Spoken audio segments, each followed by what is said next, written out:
Una cosa molto importante alla quale teniamo nel nostro corso è l'insegnare un consumo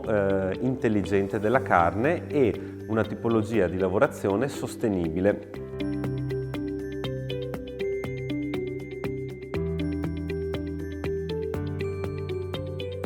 Il corso prevede una parte teorica che comprende un insegnamento sulle razze, sulla tipologia di carne, sui tagli, sulle normative di sicurezza e sanitarie e addirittura sulla parte economica di gestione di un'attività.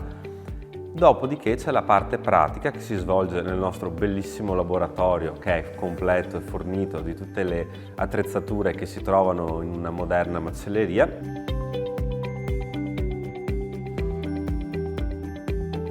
In questa parte imparo a fare la professione fin dall'inizio, cioè dalla sezionatura dell'animale, passando per la lavorazione di vari tagli, la selezione, anche la cura con amore dei pezzi, la preparazione dei preparati come gli involtini, spiedini, polpette e quelli più complessi, quasi come la moderna pasticceria di carne, diciamo. E alla fine ho anche delle lezioni sulla cottura in modo da essere in grado di saper cucinare la carne che preparo e consigliare anche il cliente quando viene a fare l'acquisto, perché noi nel nostro corso ci teniamo molto a trasmettere anche quella che è la psicologia del rapporto col cliente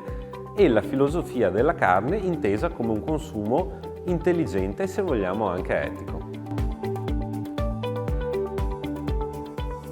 Il corso prevede un tirocinio curricolare di 300 ore che permette di entrare nel vivo della produzione e di questo ambiente, anche perché questo corso e i nostri contatti, tutti gli stagisti verranno piazzati in questi piccoli templi del sapere e della conoscenza, dove potranno mettere in pratica gli insegnamenti che hanno ricevuto durante le lezioni, vedere con i loro occhi lo svolgimento di questa attività, collaborare, affiancare i macellai durante le lavorazioni e si troveranno dunque a vivere tutte le situazioni del nostro lavoro, dalla preparazione della carne al rapporto col cliente, che può essere un momento